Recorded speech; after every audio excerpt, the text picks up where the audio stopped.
Hi everyone, my name is Sarah Vatney and I worked at Flathead for 4 summers from 2012 to 2015 and I grew up going to camp, and of all my time there I had so much fun when I got to coordinate arts and crafts. So today I'm going to show you some arts and crafts that you can do when you're stuck at home, either as a family or as an individual. And most of the supplies that you need, hopefully, are things that you can either find around the house or outside, and we'll make some crafts together. All right, I'm going to show you how to make cardboard prints. So the materials you'll need for this are cardboard. So I just used the handles of the box, or the little flaps of the box, the most recent thing that I got in the mail.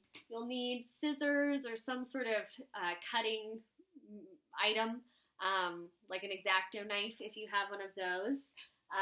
Some sort of adhesive. So I used a hot glue gun, but if you have just like school glue or a glue stick or tape or anything you have around the house that's adhesive, like, try it out. You'll need some sort of paint to do the stamping, the printing. Whatever color you have is fine. A lot of times your prints might just be one color I'll show you, or you can kind of paint a bunch of them on. If you have paintbrushes around the house, you can use these, and if you don't, totally fine. You can either use your hands. Otherwise, you can also, if you have clothespins, you can make a lot of makeshift paintbrushes with these. Just stick in, like this is a little cotton ball. Cool things besides cardboard you can use to do some stamping. So I'll show you what rubber bands look like. You can do different designs, or with hair ties to make kind of stripy, zigzaggy print. You can also use nature to make stamps. It might be a really great excuse to get outside as a family, or just by yourself. Go on a little walk around your neighborhood, find a real cool leaf that you like, or this little thing I found right outside my front door. Just get outside for a little bit together and find something beautiful that you want to stamp. So first, you're going to decide what you want to print. And you can do a whole bunch of different prints and see what one you like best, or make a whole bunch and give them to people. So a simple one you can start with maybe is trying a shape like a heart or a star. Then if you want to try doing something with more pieces, you can do flowers or something like that.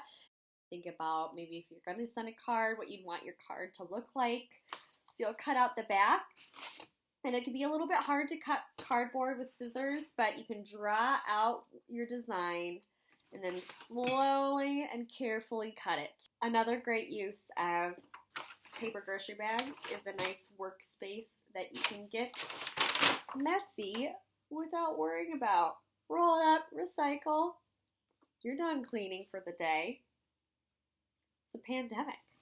Once you have attached what you're going to stamp to the back, if you use hot glue gun, it's going to be ready a little bit quicker than if you use like school glue. It just takes a little bit longer to dry. So you are then going to get out, this is my paint plate because it's covered in paint, so I call it a paint plate.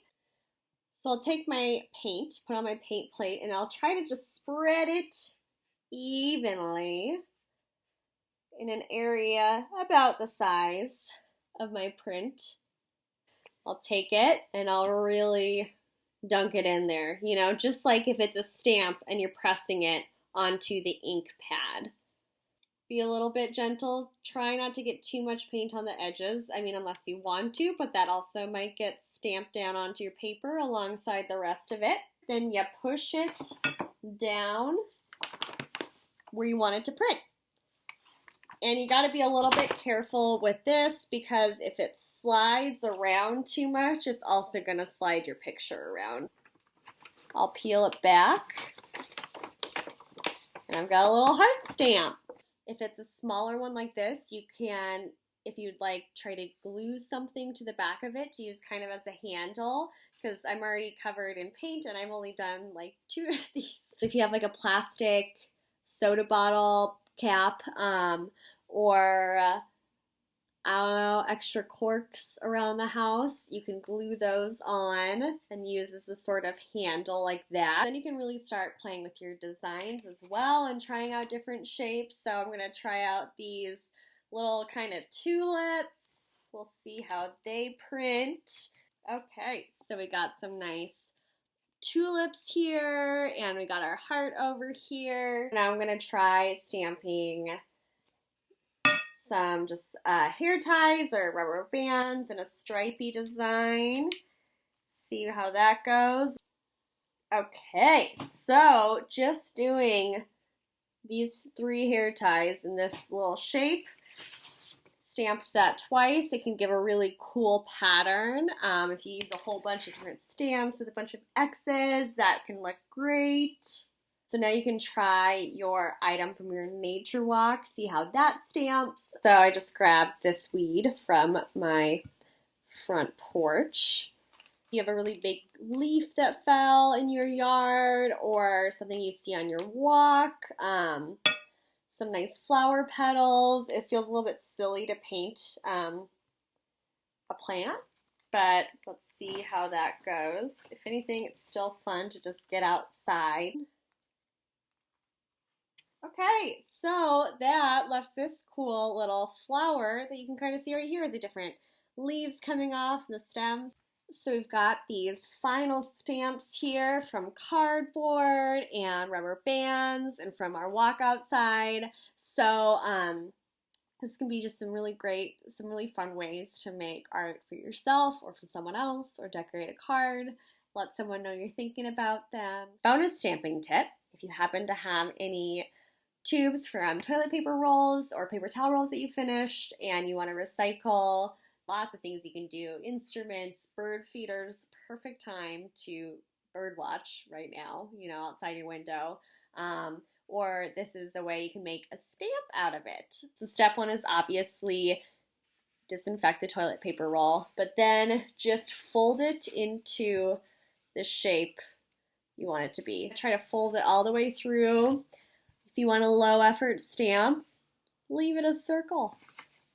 You can fold 4 corners, make a square, make a triangle, roll it around in some paint, then simply press it on your paper. Thanks everyone, and happy crafting!